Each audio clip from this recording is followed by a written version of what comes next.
Guys, welcome to Voice of Batri. So இன்றைக்கி நம்ம பார்க்க போகிற டாபிக் அதிரும் சேலம். ஸோ நம்ம தளபதி அவர்கள் இன்றைக்கி சேலமுக்கு வந்திருக்காரு. அதை பற்றி தான் இன்றைக்கி நம்ம பார்க்க போகிறோம். எங்கள் அண்ணன் எங்கள் ஊருக்கு வந்தது எனக்கு கொஞ்சம் பெருமையாக இருக்குது. ஆனால் எனக்கு ஒரு வருத்தம், என்னால் போய் பார்க்க முடியல. அதே மாதிரி இன்னொரு விஷயம், நிறைய பேர் சேனல் சப்ஸ்கிரைப் பண்ணாமல் பார்க்குறீங்க. ஸோ உங்களோட நண்பனாக ஒரு தம்பியாக அண்ணனாக நினச்சிக்கோங்க. நினச்சி நீங்களும் சப்போர்ட் பண்ணுங்கள். நீங்கள் சப்போர்ட் பண்ணால் தான் என்னால் மோட்டிவேட் பண்ணி நிறைய வீடியோஸ் போட முடியும். நான் இதுக்கப்புறம் இன்னும் நிறைய வீடியோஸ் இருக்குது. ஒவ்வொருத்தவங்களோட ஹிஸ்ட்ரிஸ் பற்றி நான் இது பண்ணிகிட்ருக்கிறேன். ஸோ அதை பற்றியும் கண்டென்ட் இதுக்கப்புறம் பேக் டு பேக்ஸ் வரும். நிறைய கண்டென்ட்ஸ் நான் போடுறேன். ஸோ நீங்கள் அதை பற்றி நீங்கள் பார்த்துக்கலாம், இது பண்ணலாம். So please do me subscribe and support me guys and press the like button. So thank you. So இதுக்கப்புறம் நம்ம வீடியோ என்னங்கிறத நான் இப்போ டீட்டெயிலாக நான் சொல்கிறேன். கரேஜ் அப்படிங்கிறத வச்சு தான் அண்ணன் பேச ஆரம்பிக்கிறாரு. அதை நம்மளை கலாய்ச்சி இது பண்ணி பேச ஆரம்பிக்கிறாங்க.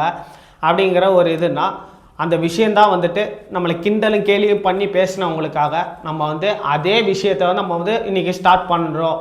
அந்த பாசிட்டிவாக மாற்றணும் அப்படின்ற ஒரு எண்ணத்தை நம்ம இது பண்ணி வின் பண்ணி காமிக்கணும் அப்படிங்கிறத அவர் மென்ஷன் பண்ணுறாரு.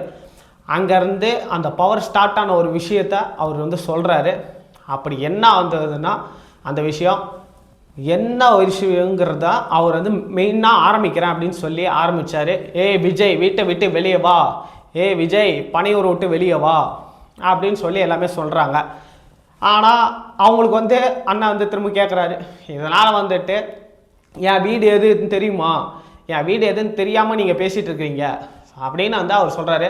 என் வீடு எங்கே இருக்குதுன்னு தெரியுமா, என்னோடய வீடு எதுனா தமிழ்நாடு. என்ன சீண்டி பார்க்கணும்னு நினச்சி இது பண்ணுற அந்த ஒரு இது இல்லை. தமிழ்நாடு தான் என்னோட தாய்நாடாக மதிக்கிற என்னோட தமிழ்நாடு தான் என்னோட வீடு. என்னோட குடும்பம் யார் தெரியுமா, மொத்தம் 8 கோடி பேர் என் குடும்பத்தில் இருக்கிறாங்க. உங்களால் என்ன பண்ண முடியும் அப்படின்னு சொல்லி அவர் பேசுகிறாரு. அப்புறமேட்டுக்கு இன்றைக்கி இப்போ வரைக்கும் இருக்கிற எல்லாமே எனக்கு கொடுத்த எல்லாமே இந்த 8 கோடி சொந்தங்கள் தான் எனக்கு எல்லாமே கொடுத்துச்சு. இந்த விஜய் இனிமேல் அந்த 8 கோடி பேத்துக்காக இனிமேல் நிற்பான். எந்த ஒரு பிரச்சனையாக இருந்தாலும் இதுக்கப்புறம் அவன் விஜய் நிற்பான், அந்த 8 கோடி பேத்து கூட நிற்பான் அப்படின்னு சொல்லி அவர் பேசியிருக்காரு. அதுக்கப்புறமேட்டுக்கு நிறைய விஷயங்கள், ஓட்டு மட்டும் கேட்டு நான் வரல, உங்ககிட்ட நீதி கேட்டு தான் வந்திருக்கிறேன். உங்களுக்கு நீதி கிடைக்கணுங்கிறதுக்காக தான் நான் அரசியலே வந்தேன். இப்போ நான் உங்ககிட்டயே நான் நீதி கேட்குறேன் அப்படின்னு சொல்லி சொல்கிறாரு. ஸோ அப்படி நீதி கிடைக்கணும் அப்படின்றதுக்காக அப்போ ஒரு விஷயத்த அவர் பேசுகிறாரு. நான் என்ன தப்பு பண்ணான், நான் இந்த தளபதி விஜய் அப்படிங்கிறவன் என்ன தப்பு பண்ணான், நான் ஒரு தப்பும் பண்ணலை. நான் இதில் ஒரு பாயிண்ட் அவர் மென்ஷன் பண்ணுறாரு. நான் மக்களுக்காக சேவை செய்யணும் அப்படின்னு சொல்கிறதுக்காக ஒரு விஷயத்துக்கு நான் உள்ளார வரணுன்ற அந்த ஒரு இதுக்கு எனக்கு மட்டுமே இது பண்ணுறாங்க. நான் மற்ற கட்சிகள் எல்லாத்துக்குமே கொடுக்குற ஒரு விஷயம், நான் எல்லாமே இடம் கொடுப்பாங்க, மாநாடு நடத்துறதுக்கு, கட்சியோட ஃபங்க்ஷன் நடத்துறதுக்கு, இது பண்ணுறதுக்கு எல்லாத்துக்கும் இடம் கொடுக்குறது. டிவிகேக்கு மட்டும் இடம் கொடுக்க மாட்டாங்க அப்படிங்கிறது அது என்ன ஒரு நியாயம்? அவர் மக்களை சந்திக்கணும், இது பண்ணணும் அப்படிங்கிறதுக்கு எந்த ஒரு இதுக்குமே எந்த ஒரு உரிமை பாதுகாப்பு எந்த இதுவுமே கொடுக்கறது இல்லை. ஆனால் டிவிகேக்கு மட்டும் அதை மற்ற கட்சிகள்லாம் கொடுக்குறாங்க. டிவிகேக்கு சுத்தமாக அது கிடையாது. டிவிகே வந்தால் மட்டும் போதும், எல்லாமே இது பண்ணுவாங்க. அதுக்கப்புறம் தான் ஒரு இது சொல்கிறாரு, SOP அப்படின்ட்டு. அதோட full form standard operating procedure அப்படின்ட்டு. அதோட இன்னொரு இது அவர் சொல்கிறாரு. அது என்ன சொல்கிறாருன்னா, ஸ்டாலின் சார் ஆப்ரேஷன் ப்ரொசீஜர் அப்படின்னு ஃபார் விஜய்க்கு மட்டும் அவர் மென்ஷன் பண்ணுறாரு. ஸோ அந்த உண்மையான இந்த விஜய் யாருங்கிறத உங்கள் எல்லாத்துக்கும் தெரியும் மக்களே. இப்பயும் நான் சொல்கிறேன், உங்கள் எல்லாத்துக்கும் தெரியும் விஜய் யாருங்கிறது, உண்மையான ஒருத்தன் அப்படின்னு தெரியும். இதெல்லாம் யார் யார் பண்ணுறாங்க, என்னென்ன பண்ணுறாங்கங்கிறது நம்ம மக்கள் எல்லாத்துக்குமே நமக்கு தெரியும். இது எல்லாமே விஜய் அப்படின்ற அந்த ஒரு பேருக்கு என்னென்னலாம் பண்ணுறாங்க, ஏது இது பண்ணுறாங்க அப்படின்னு நமக்கு எல்லாத்துக்குமே தெரியும். ஸோ மக்கள் இதுக்கப்புறம் வர இந்த 2026 சட்டமன்ற தேர்தலுக்கு நம்ம எல்லாருமே யோசித்து நம்ம இது பண்ணணும். இது வரைக்கும் எவ்வளவோ பேர் போயிட்டாங்க இது பண்ணிட்டாங்க. ஆனால் இப்போ இனிமேல் நம்ம கரெக்டாக ஒரு டிசிஷன் எடுத்து இந்த டைம் நம்ம விடக்கூடாது. ஓகேங்களா? அதே மாதிரி காசு கொடுத்து ஓட்டு வாங்கிடலாம் அப்படின்னு கனவு காண்றாங்க பார்த்தீங்களா இந்த திமுக. ஸோ இந்த திமுக கனவு காண்ற அந்த ஒரு விஷயத்தை 1000, 2000, 3000, 4000, 5000 சாமி மேல சட்டியெல்லாம் வாங்குவாங்க. அப்படிதான் இத்தனை வருஷமா உங்களை ஏமாத்தி இருக்கிறாங்க. வாங்கிக்கங்க, சந்தோஷமா வாங்கிக்கங்க. எல்லாம் உங்க பணம் தான். வாங்கிக்கிட்டு அவங்க காதிலேயே விசில முதி அனுப்புங்க. அவங்க செவிலியே விசில முதி அனுப்புங்க. 1000, 2000, 3000, 4000, 5000 வரைக்கும் சாமி சத்தியமெல்லாம் வாங்குவாங்க. ஓகேங்களா? ஆனால் நான் இப்பயும் சொல்கிறேன், அண்ணன் சொன்ன மாதிரி தான் அந்த காசை நீங்கள் வாங்கி போட்டுக்கோங்க. ஓகேங்களா? ஆனால் அந்த 5000 ரூபா வந்துட்டு ஏன் இப்போ வரைக்குமே இப்போ கொடுக்குறாங்க? 4 வருஷமாக ஆட்சியில் இருந்தாங்க. 4 வருஷமாக ஆட்சியில் இருந்துட்டு எதுவுமே பண்ணாதவங்க ஸ்டார்டிங்கில் ஒரு 1000 ரூபா, அப்புறம் ஒரு 1000 ரூபா கொடுத்தாங்க. 2 வருஷத்துக்கு 1000 ரூபா கொடுத்தாங்க. அப்புறம் நடுவில் 2 வருஷம் இல்லை. இப்போ கடைசி வருஷம் வந்து 5ஆவது வருஷம் வந்துட்டு பொங்கல் அப்போ 3000 ரூபா கொடுத்து கரெக்டாக 5000 ரூபா இது பண்ணிட்டாங்க. இப்போ மகளிர் உரிமை தொகைன்னு சொல்லி இன்னைக்கு காலையில் வந்துட்டு அறிவிச்சிருக்காங்க. இப்பயும் சொல்கிறேன், அது எல்லாமே நம்மளோட காசு தான். நம்ம காசை வாங்கி நமக்கே வந்து திரும்ப கொடுக்குறாங்க. அதை யாரும் இருந்தாலும் சரி, அதை வாங்கி நல்லா காதில் போட்டுக்கிட்டு அண்ணா சொன்ன மாதிரி அவங்களோட செவில் காதுலேயே வந்துட்டு நல்லா விசில் அடித்து அனுப்புங்க. ஸோ அதுதான் வந்துட்டு நம்ம கொடுக்கறது. நம்ம அண்ணனுக்கு நம்ம எல்லாத்தையும் விட்டு இது பண்ணி வராருங்க இல்லையா? நான் எல்லாத்தையும் விட்டு வராரு அப்படிங்கிறதுக்கெலாம் அதுக்கும் நிறைய பேர் பேசுவாங்க. அது எல்லாமே இல்லாமல் நான் அவர் எல்லாத்தையும் அவர் சம்பாதிக்கணும்னு நினச்சா சம்பாதிக்கலாம், அவர் சொல்லிட்டா இது பண்ணலாம். ஆனால் ஒரு மக்களுக்காக சேவை செய்யணும்னு சொல்லி ஒரு வராரு ஒரு தலைவர். அதனால் இது பண்ணி அதை வந்து நம்ம யோசித்து நம்ம முடிவு எடுத்து நம்ம பண்ணணும், அண்ணனுக்கு சப்போர்ட் பண்ணணும். அடுத்தது பாகுபலி சீனை ரீக்ரியேட் பண்ணுற மாதிரி ஒரு சீன் வந்துட்டு அங்கே வந்துட்டு அண்ணன் வந்து ஒரு உறுதிமொழி பண்ணார். அது என்ன உறுதிமொழிங்கிறத இப்போ நான் சொல்கிறேன் உங்களுக்கு. சொல்கிறேன், எங்கள் ஓட்டு எங்கள் உரிமை, எங்களை யாரும் விலைக்கு வாங்க முடியாது, எங்கள் ஓட்டு விசில் சின்னம்க்கு மட்டும்தான், நாங்கள் இனிமேல் ஏமாற மாட்டோம் என்று ஒரு உறுதிமொழி அண்ணன் வந்து இது பண்ணார். அது அந்த சவுண்டுக்கு கேட்குறப்ப நான் அவ்வளோ பெரிய கூட்டத்தில் அந்த க்ரௌடில் அந்த சவுண்டை கேட்குறப்ப பயங்கரமாக இருந்துச்சு. ஓகேங்களா? இப்பயும் சொல்கிறேன், அண்ணன் வந்தால் கண்டிப்பாக தமிழ்நாட்டுக்கு ஒரு நல்லது நடக்கும். நல்லது நடந்து அது வந்து அந்த தமிழ்நாட்டை திரும்ப வேறு மாதிரி ஒரு உரிமை காக்கும். இதுக்கு முன்னாடி ஐயா விஜயகாந்த் ஐயா இருந்ததுலப்ப நம்ம எப்படி இருந்திருப்போம்? அவர் வந்து நம்ம மிஸ் பண்ணிட்டோம். இதுக்கு முன்னாடி ஐயா எம்ஜிஆர் இருந்தப்ப தமிழ்நாடு எப்படி இருந்துச்சு, அம்மா ஜெயலலிதா இருந்தப்ப எப்படி இருந்துச்சுங்கிறது நமக்கு தெரியும். ஸோ இப்பயும் வந்துட்டு அதே மாதிரி நம்ம யோசித்து முடிவெடுத்து நம்மளோட கடைசி ஆப்ஷனாக இதுதான் ஒன்று. நம்ம மக்கள் வந்து நம்ம புரிஞ்சு முடிவெடுத்து நம்ம வந்து போடணும். அதுக்கப்புறம் அண்ணன் இன்னொன்று சொன்னார், நிறையா குட்டீஸுங்கெல்லாம் வந்துட்டு இந்த மாதிரி இது பண்ணுறாங்க அப்படின்ட்டு. அதனால் அவர் என்ன சொல்கிறாரு, அந்த பின்னாடி இருந்து அந்த குட்டி பையன் வந்துட்டு அம்மா விஜய்ன்னு சொல்லுமா, விஜய்ன்னு சொல்லுமா, விஜய் மாமான்னு சொல்லுமா அப்படின்னு சொல்கிறாங்க. அதனால் அண்ணன் என்ன சொல்கிறாரு, மொத்த குடும்பத்தில் யார் இருந்தாலும் சரி விசில் சின்னத்துக்கு ஓட்டு போட சொல்லுங்க அப்படின்னு சொல்லி அவர் சொல்கிறாரு. நம்மளோட இது என்னன்னா ஒரே இது, விசில் சின்னத்துக்கு நம்ம ஓட்டு அளிப்போம்.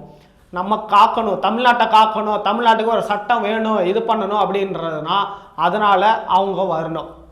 அதுக்கப்புறமேட்டுக்கு இந்த நிறையா பாலிடிக்ஸில் இருக்கிறவங்க எல்லாமே பேசுகிறாங்க இல்லையா? ஏன் இவர் வந்து எங்களை பற்றி பேச மாட்டாரு, ஏன் எங்களை வந்து பேசலை, ஏன் இதை பற்றி பேசலை அப்படின்ட்டு. யார் மேலேயும் அண்ணனை பொறுத்தவரைக்கும் யார் மேலேயும் கோபமே கிடையாது. ஸோ தளபதி அவர்கள் வந்து கரெக்டான ஒரு முடிவில் கரெக்டான பாதையில் போயிட்டுருக்கிறாரு. அவர் வந்து ஸ்டார்டிங்கில் கட்சியின் ஆரம்பித்தப்பயே வந்து டிக்ளேர் பண்ணிட்டார், இதுதான் என்னோட இதுன்ட்டு அவர் சொல்லிட்டார். ஸோ திமுக தான் வந்துட்டு எங்களோட எதிரி அப்படிங்கிறத அவர் அறிவித்து தான் வந்து இது பண்ணி தான் வந்தார். ஓகேங்களா? அது இல்லாமல் நீங்கள் எல்லோரும் ஒன்று புரிஞ்சுக்கணும், பேசுகிறது வந்துட்டு இதாக இருக்குது அதை சொல்கிறீங்கள. ஸோ இப்போ ஆள்ற கட்சி யார்? திமுக தான் இப்போ வந்து கட்சி ஆள்றாங்க. ஸோ அப்போ வந்து அவங்களுக்கும் இவங்களுக்கும் தான் போட்டின்னு தான் அவர் சொல்கிறாரே தவிர வேற யாரையும் அவர் வந்து பேசணுன்ற அவசியம் அவர்களுக்கு இல்லை. விஜய் என்னப்பா இவரை மட்டும் தான் எதிர்க்கிறாரு, இவங்களை எதிர்க்க மாட்டேன்றாரு, அவங்கள பற்றி எதுவுமே சொல்ல மாட்டேங்கிறாரு. இல்லை நான் கேட்குறேன், இது யாருக்கான எலெக்ஷன்? தமிழ்நாடு சட்டசபைக்கான ஒரு தேர்தல். இப்போ இங்கே யார் ஆட்சியில் இருக்கிறா? யாரு பொய்யா வாக்குறுதிகளை கொடுத்த மக்களை ஏமாத்துறது? யாரு மக்கள் விரோத ஆட்சியை நடத்துறது? அப்ப இங்க யார அகற்றணும்? இந்த மக்கள் விரோத திமுக அரசை அகற்றணும்னா ஓகேங்களா? டிவிகே பொறுத்த வரைக்கும் திமுக டிவிகே இவங்க 2 பேர் தான். அவங்கள ஆள்ற கட்சியை தான் வந்து பேச முடியும். ஆளாமல் இருந்துக்கிட்டு இதுக்கு முன்னாடி எதாவது பண்ணீங்க இதெல்லாம் பண்ணீங்க அப்படின்னு வந்து நாங்கள் யாரும் பேச முடியாது. ஸோ எது பேசணுமோ அது மட்டும்தான் அவர் பேசணும். அதே மாதிரி அனுபவம் இல்லைன்றதை பற்றி அவர் சொல்லியிருந்தார் அண்ணா. அனுபவம் இல்லை விஜய்க்கு, அனுபவம் இல்லை வினய்க்கு விஜய். அதே தான் அண்ணன் கேட்குறாரு. அரசியலில் இருக்கிற அனுபவம் இல்லை அப்படிங்கிறப்ப நீங்கள் எல்லாரும் இன்னொன்று சொல்லுங்கள். இப்படி இருக்கிறப்ப சரி, ஸ்டாலின் சார் அவர்களுக்கு அனுபவம் இருக்குது, ஓகே. உதயநிதி அண்ணாவுக்கு என்ன அனுபவம் இருக்குங்கிறத யாராவது சொல்லுங்க. நான் அவரும் படத்தில் ஹீரோவாக தான் நடிச்சிட்டு இருந்தார். ஓகேங்களா, அனுபவம் இருக்கிற துரைமுருகன் இருக்காரு. நிறையா துரைமுருகன் ரொம்ப அனுபவம். இது எப்போ கலைஞர் ஐயா இருக்கிறப்பிலேருந்தே அவர் வந்து துரைமுருகன் இருக்கார். ஏன் அவர் டெப்யூட்டி சிஎம் ஆக்கல? உதயநிதி ஸ்ட்ரெயிட்டாக வந்துட்டு டெப்யூட்டி சிஎம்ல உட்காரலாம். ஆனால் எங்கள் அண்ணன் வந்துட்டு ஸ்ட்ரெயிட்டாக வந்தால் முதலமைச்சராக உட்காரக்கூடாது. இதில் என்ன நியாயம் இருக்குன்னு எனக்கு தெரியல. முடிஞ்சால் அண்ணன் சொல்கிற மாதிரி ஒரு சவால், தனியாக அண்ணன் ஒரு கட்சி ஆரம்பித்து 1% ஓட்டு வந்து வாங்கி ஜெயிச்சார் இல்லையா, அவர் மாதிரி 1% ஓட்டு வாங்கி அந்த சவால் வந்து அண்ணன் விட்டார் இல்லையா, அதை வந்து யாராவது முடிஞ்சா பண்ணுங்க. எவ்வளவோ இது 30 வருஷமா வெறும் திரையில இருந்த ஒரு மக்கள் இயக்கமா இருந்து இப்போ வந்து இது பண்ணி இப்போ 2 வருஷமா கட்சி ஆரம்பிச்சு 1%, ஓகேவா, அவர் சொல்ற மாதிரி எவ்வளவோ விஷயங்கள் வந்துட்டு அவர் சொல்லி இது பண்ணிட்டாரு. அவரால் பண்ண முடியாமலோ பேச முடியாமலோ இல்லை. அவர் பேசணும்னு நினச்சா எவ்வளோ வேணாலும் பேசலாம், எவ்வளோ வேணாலும் சொல்லலாம். ஓகேங்களா, அதே மாதிரி 30% தாண்டி மக்களோட ஆதரவு ஃபுல்லாக டிவிகேக்கு இருக்குது. ஓகேங்களா, 100ல் கிட்டத்தட்ட 90% மக்களோட ஆதரவு டிவிகேக்கு இருக்குது. ஒரு சில பேருங்கள் அது இன்னும் அவங்களோட கட்சியோட இதுன்னு அவங்க நிர்வாகிகளாக இருக்கிறாங்க, அவங்களோட இதெல்லாம் பார்க்குறப்ப நம்ம வந்து வராது இருக்கும். ஆனால் 100ல் 90% மக்களோட ஆதரவு டிவிகேக்கு அண்ணனுக்கு இருக்குது. இன்றைக்கி நம்ம சேலத்தில் நம்ம பார்த்துருப்போம் எவ்வளோ ஒரு கூட்டம். அண்ணன் வந்து இறங்கி வந்ததுலேருந்து மலர் தூவி வரவேற்றாங்க சேலத்தில். ஓகேங்களா, ஆனால் அண்ணா இன்னொரு விஷயத்த சொல்லியிருப்பாரு. அதே மாதிரி அந்த இடத்துல எங்களுக்கு கொள்ளை அடிக்கிறதுல அனுபவம், இவங்களுக்கு நமக்கு அனுபவம் இல்லையா? நமக்கு அனுபவம் இல்லதான். கொள்ளை அடிக்கிறதுலாம் எங்களுக்கு அனுபவம் இல்லதான். அதெல்லாம் எங்களுக்கு சுட்டு போட்டாலும் வராது. இந்த கொள்கையை பேருக்கு மட்டும் வச்சுக்கிட்டு நேரடியா சரண்டர் ஆகிறது, மறைமுகமா சரண்டர் ஆகிறது, இந்த மாதிரி அனுபவம் நமக்கு இல்லதான்.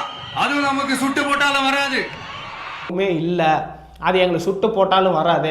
இப்பயும் சொல்கிறாங்க, தமிழ்நாட்டுக்கு ஒரு நல்ல முதலமைச்சர் வேணும், நாட்டை ஆள்ற ஒரு முதலமைச்சர் வேணும்னா நம்ம விசில் சின்னத்துக்கு ஓட்டளிங்க. அதே மாதிரி நம்ம வந்து அண்ணனுக்கு சப்போர்ட் பண்ணி நம்ம அண்ணனை வந்து முதலமைச்சராக நம்ம உட்கார வைக்கணும். அமர வச்சாதான் நமக்கு வந்து ஒரு விஷயங்கள் நமக்கு கிடைக்கும். எல்லாமே நம்ம பார்த்தாச்சு. ஓகேங்களா, ஏமாத்துறது, இது பண்ண, கொள்ளையடிக்கிறது, கற்பழிப்பு எல்லாமே நம்ம பார்த்தாச்சு இல்லையா. இப்போ இதுக்கு மேலே என்ன இருக்குது? நம்ம ஒரே ஒரு விஷயம் இதுதான். எவ்வளவோ பேர் இருந்தாங்க, மக்கள் சக்தி உண்ட எவ்வளவோ பேர் இருந்தாங்க. அப்போல்லாம் ஆட்சி எப்படி இருந்துச்சுங்கிறத நம்மளே பார்ப்போம். எம்ஜிஆர் எப்படி இருந்தார், அண்ணா எப்படி இருந்தார், ஜெயலலிதா மேம் எப்படி இருந்தாங்க. ஓகேங்களா, இவங்கெல்லாம் எல்லாரும் இருக்கிறப்ப அதோட விஷயங்கள் எப்படி என்ன மாதிரி இருந்துச்சுங்கிறது நம்ம எல்லாத்துக்கும் தெரியும், நம்ம கண்குள்ள பார்த்துருக்கோம். அப்போல்லாம் இல்லாமல் இப்போ வந்து மக்களுக்கு நீங்களே பாருங்கள், இவங்களே வந்து என்ன பண்ணுறாங்க, மக்களுக்கு வந்து ஓசியாக பஸ் யாரும் கேட்கல.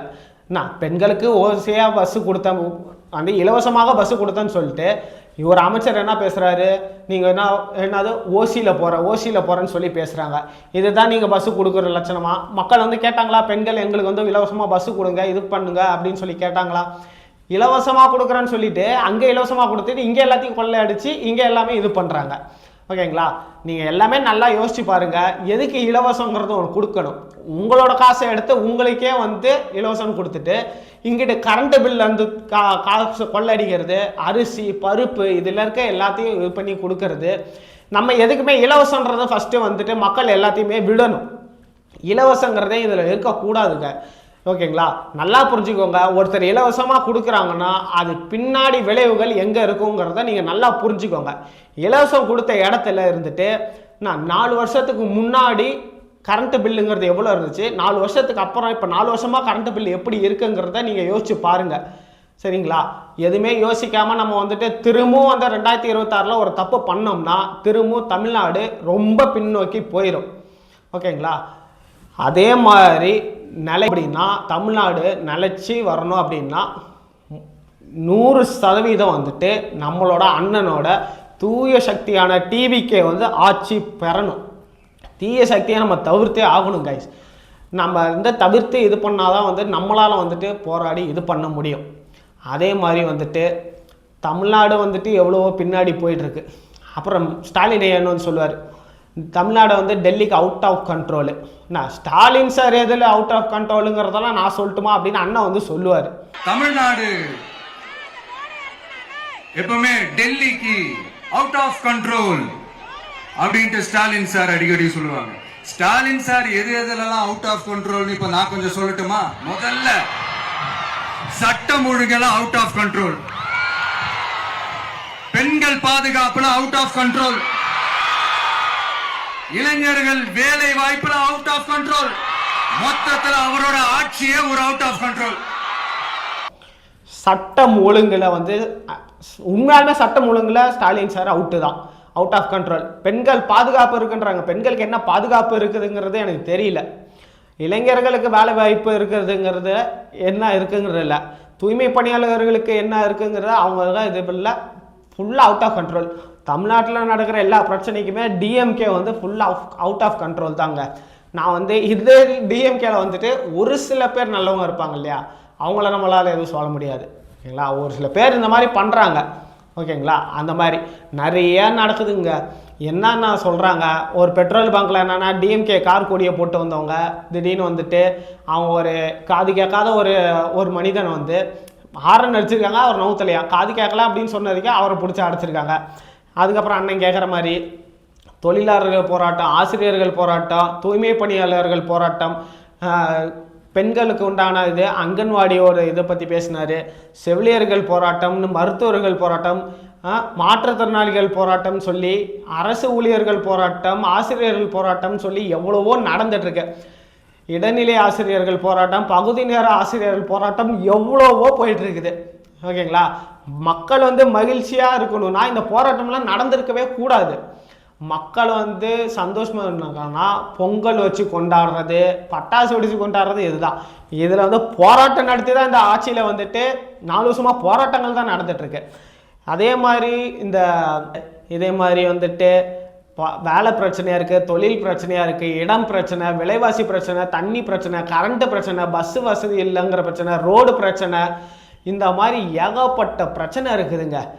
இதனால் 4.25 வருஷம் ஆயிடுச்சு ஓகேங்களா. ஒரு கவர்மெண்ட் ஹாஸ்பிட்டல் வந்து எங்கேயா சரியாக இருந்திருக்கா? இல்லை. கவர்மெண்ட் ஹாஸ்பிட்டலில் பார்த்து நிறைய பேர் இறந்தும் போகிறாங்க. ஆள்ற கட்சி அப்புறம் என்ன தான் பண்ணிகிட்டு இருக்கிறாங்கிறத நம்ம பார்த்தா ஒன்றுமே இல்லை. நிறையா விஷயங்கள் அதே மாதிரி ஆட்சியில் இருக்கப்ப பொய்யா சொல்கிறது, ஆட்சி விட்டு போகிறப்பையும் பொய்யா பேசுறதுன்னு அப்படின்னு அண்ணன் ஒன்று அழகாக சொல்லியிருப்பார். அதே மாதிரி மாற்றி மாற்றி மாற்றி மாற்றி இதை நான் பண்ணேன் அதை நான் பண்ணேன் அப்படின்னு சொல்லி பேசுகிற ஒரு விஷயம்.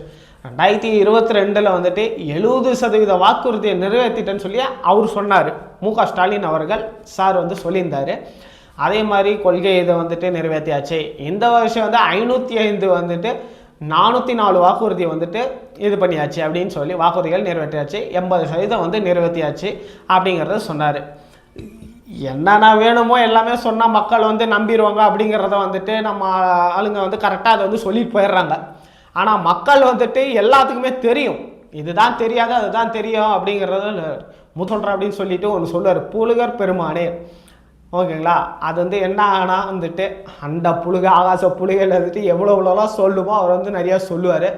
பெண்களுக்கு பாதுகாப்பு அது சொன்னாருங்க இல்லையா அண்ணன் சொன்னது, எங்கே போனாலும் பாதுகாப்பு வந்து கொட்டி கிடக்கும் அப்படின்ட்டு. அப்படி அது உண்மை. நான் வந்துட்டு அண்ணா யூனிவர்சிட்டிலையா அந்த மாதிரி ஒரு பொண்ணுக்கு நடந்துச்சு, கோவையில் ஏன் அந்த கல்லூரி பொண்ணுக்கு அப்படின்ற இது நடந்துச்சு.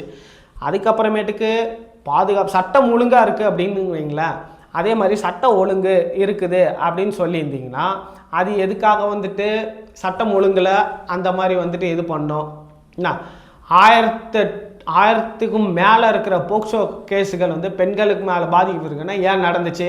போதைப் பொருளை வந்து ஒழிச்சாச்சு அப்படிங்கிற மாதிரிலாம் சொல்லுவாங்க.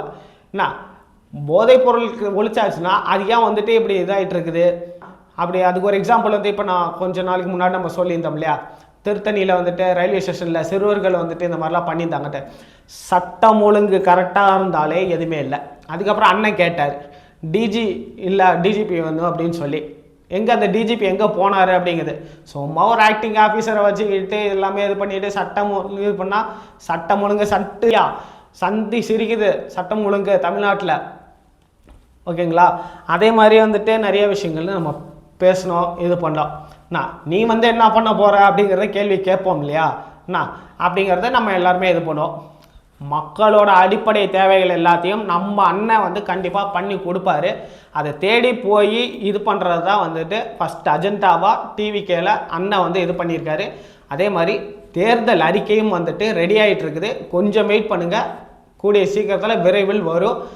அவரை நம்புகிறவங்களுக்கு அண்ணன் வந்து உண்மையாக டிசப்பாயின்ட் பண்ண மாட்டார். நம்புவோம், நம்பி அண்ணனை அறியாமையில் அமர வைப்போம். இதுதான் வந்து நம்ம வந்து சொல்ல வேண்டிய ஒரு விஷயம். அதே மாதிரி ஏகப்பட்ட விஷயங்கள் நிறையா இருக்குது. நம்ம அண்ணனுக்கு சப்போர்ட் பண்ணணும், சப்போர்ட் பண்ணி அவரை வந்து எப்படியா நம்ம அமர வைக்கணும். அதுக்கப்புறம் நிறைய விஷயங்கள் அவர் பேசினார்.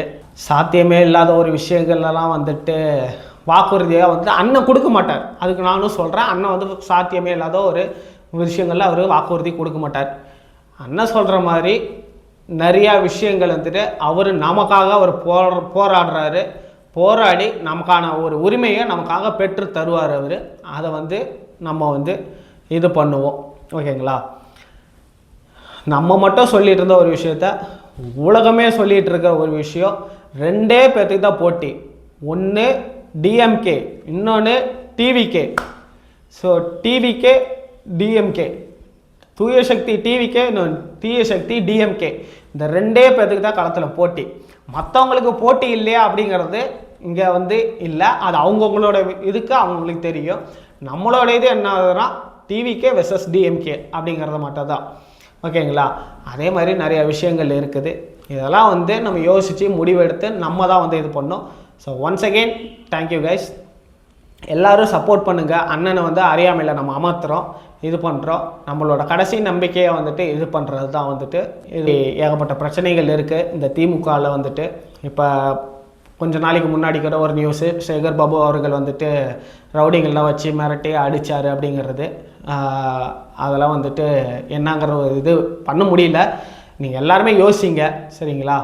அதே மாதிரி ஒன்ஸ் அகெயின் விரும்புற விஜய் வேணுமா, இல்ல மக்கள் விரோத ஆட்சி நடத்துற ஸ்டாலின் சார் வேணுமா? அவ்வளவுதான் இந்த தேர்தலே. நம்ம மக்களை விரும்புகிற விஜய் தான் வேணுமா, இல்லை ஸ்டாலின் ஐயா மக்களை வந்து ஏமாற்றி இது பண்ணுற ஸ்டாலின் சார் வேணுமா அப்படின்னு சொல்லி ஒரு சொல்லுவார். இதுக்கு நடுவில் யாருமே கிடையாது.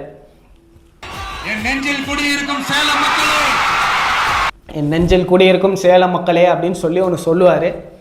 கடைசியாக ஒரு கேள்வி, one last simple question. Vijay நம்புறீங்களா, ஸ்டாலின் சாரை நம்புறீங்களா? அவ்வளவுதான், முடிஞ்சு போச்சு, கதம் கதம் முடிஞ்சு போச்சு, கதம் கதம் அப்படின்னு சொல்லி இது பண்ணிடுவார். இந்த ஒரு சத்தம் தான் வந்துட்டு உங்களது.